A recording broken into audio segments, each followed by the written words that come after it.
प्रत्येक भाविकाच्या तनामनात खोलवर रुजलेलं श्रद्धास्थान जेव्हा येणार अशी चाहूल लागते, तेव्हा सर्वप्रथम हालचाल होते ती मूर्तिकारांच्या घरी. पहिला ठोका पडतो तो लाकडावर, ज्यावर अख्ख्या मूर्तीची कमान बांधली जाणार असते.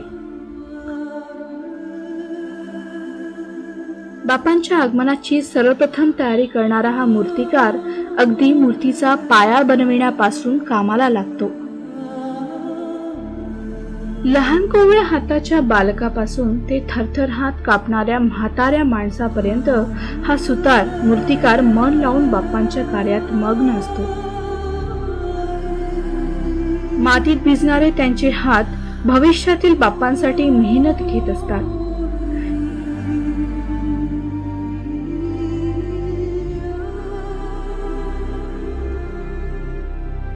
खाण्यापिण्याची घरादाराची शुद्ध हरपून प्रत्येक मूर्तिकाराच्या घरी मूर्त्या बनविल्या जातात.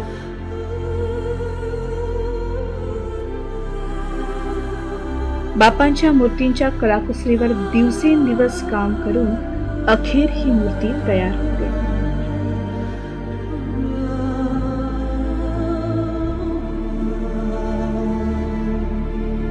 रोजीरोटीच्या लढाईतून जरा विसावा घेऊन उत्सवात सामील झालेला सामान्य माणूस क्षणभर सुखाची आशा करतो.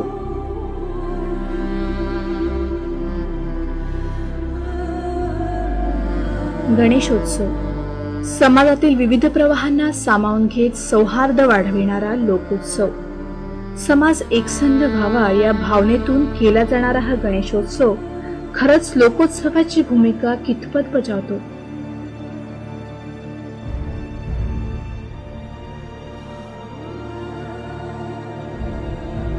बापांच्या स्वागतात ढोल ताशांचा गजर होतो, मात्र समाजमानाच्या जागराचं काय?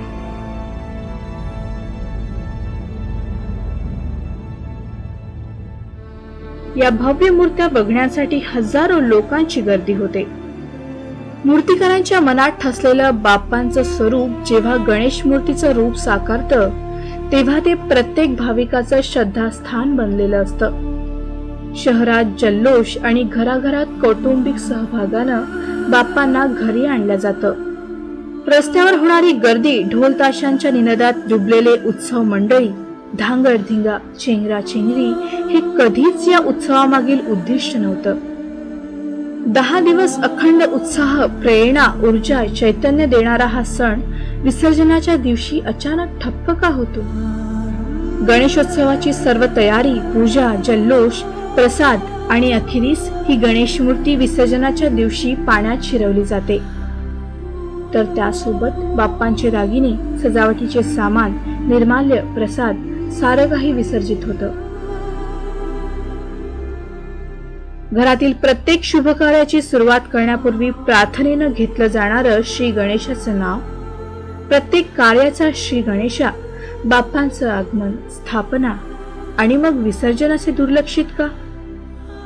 पाण्याचे स्रोत सुरक्षित आणि शुद्ध राहण्यासाठी प्रत्येकानेच काळजी घ्यावी. दरवर्षीच मनपातर्फे कृत्रिम टँकची व्यवस्था केली जाते, ज्यामुळे या बाप्पांच्या मूर्त्यांच्या विसर्जनामुळे नदी आणि तलाव दूषित होणार नाहीत.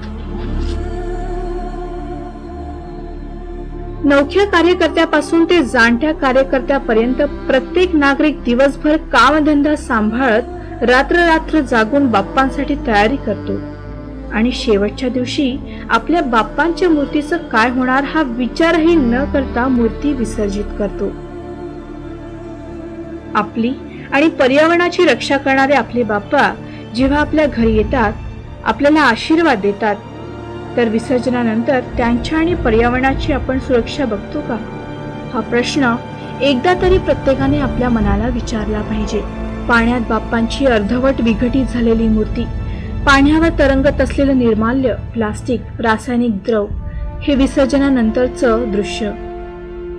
रासायनिक पदार्थांमुळे केवळ पाणीच नाही तर पाण्यात राहणारे जलचरही मरतात. उत्सवाच्या आनंदात मोठ्या प्रमाणात होणारी ही जलचर हानी, पर्यावरण हानी हृदयास भेदावणारी आहे.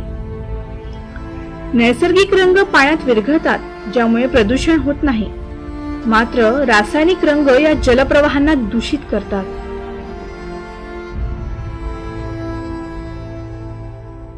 विहिरीतील नद्यांच्या झऱ्यांच्या नैसर्गिक स्रोतात हे अडकतं, ज्यामुळे नैसर्गिक स्रोत बंद होण्याचा धोका संभावतो. मूर्तींसाठी वापरलेल्या रंगांमुळे जलप्रदूषण होतं.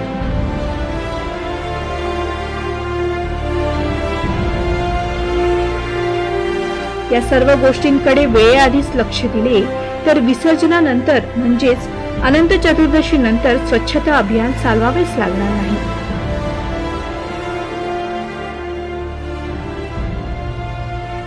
ऊर्जा प्रत्येकातच आहे, फक्त तिला ओळखून तिचा सकारात्मक आणि दीर्घकालीन वापर केला गेला पाहिजे. हृदयापासून आणि मनापासून कष्टाने साकारले गेलेले बाप्पा, आपल्याला सुरक्षित ठेवणाऱ्या बाप्पांना आपण कुठेतरी असुरक्षित करतोय. गणेशोत्सवाचा मान राखताना पर्यावरण आणि पर्यावरणातील प्रत्येक घटक विसर्जनाचा देखील मान राखला गेला पाहिजे, कारण हे बाप्पा केवळ तुमचे नाही तर आपणा सर्वांचे आहे. So guys, it is not only important to celebrate this festival, but also to safeguard the nature around us. It should be our social responsibility to keep our lakes, ponds and environment clean. And just remember one last time, cleanliness is next to godliness.